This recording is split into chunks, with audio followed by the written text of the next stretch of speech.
Before we begin, I'd like to say a huge thank you to Joan, one of my most supportive subscribers, for suggesting the subject for this video.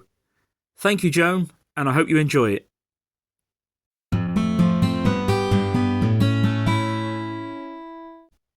One of the most famous and bravest nurses of all time was this lady, Edith Cavell. A humanitarian in every sense of the word, the complicated situation in which she found herself ultimately led to her death by firing squad during World War I, an event that would catapult her into the history books. This video briefly tells her story. Edith Louisa Cavell was born on the 4th of December 1865 in the village of Swardeston in Norfolk, England. She was the eldest of 4 children born to the Reverend Frederick Cavell and his wife. He was the long-standing vicar there. By her mid-20s, Edith was an established governess and spent the first half of the 1890s working for a family in Brussels, Belgium. She returned home to care for her seriously ill father, and after his recovery, realised that she had a new calling for nursing. During her training, she worked at numerous London hospitals, and by 1898 had become a travelling nurse, treating people in their own homes in and around the London area.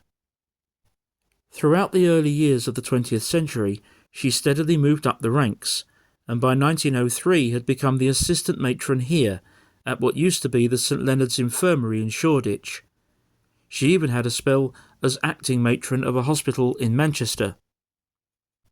However, as if pulled by fate, 1907 found Edith back in Belgium. She had been recruited by this man, Dr. Antoine Dupage. He was the Belgian royal surgeon and founder of the Belgian Red Cross. Dr. Dupage was concerned that Belgian medical care was lagging behind most of the rest of Europe, and he resolved to do something about it by establishing clinics and a new nursing school, appointing Edith Cavell as matron. She can be seen here in the dark uniform seated next to him. When the First World War broke out in the summer of 1914, Edith was briefly back in England, visiting her now widowed mother. She rushed back to Belgium, most of which of course very quickly fell under German occupation.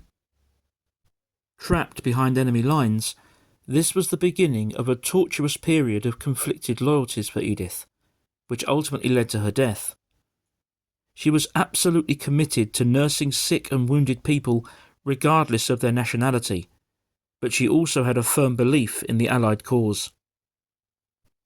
Now part of the Red Cross, Edith continued to provide equal levels of nursing care to both German and Allied soldiers, without any discrimination. However, she was also helping British, Belgian, and French soldiers, and in some cases even civilians, to escape to the neutral Netherlands. Many of these people ultimately, of course, made their way to Britain. Edith was well aware that this was in contravention of German military law and well outside of her Red Cross duties. Ultimately betrayed by a collaborator, Edith was arrested on the 3rd of August 1915. She made no attempt to deny what she had done, and at her trial even confirmed that many of those who had made it safely to Britain had written to her to thank her for her help. Under the German military code, Edith's actions were punishable by death. Although medical personnel were protected under the Geneva Convention, her activities had forfeited her right to that as well.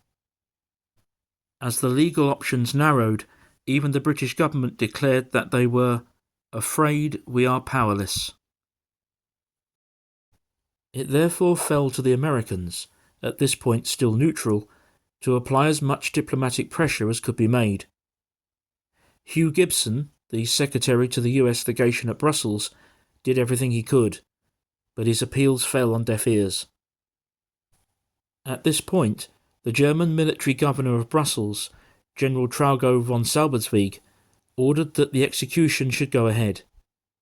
However, the final 24 hours of Edith Cavell's life would be remembered for her extraordinary bravery, faith and dignity. Whilst receiving Holy Communion from Reverend Gahan, the Anglican chaplain of Brussels, on the night before her execution, Edith famously said, "I am thankful to have had these 10 weeks of quiet to get ready. Now I have had them, and have been kindly treated here. I expected my sentence, and I believe it was just. Standing as I do in view of God and eternity, I realize that patriotism is not enough. I must have no hatred or bitterness towards anyone." Edith Cavell was executed by firing squad at 7 a.m. on the 12th of October 1915.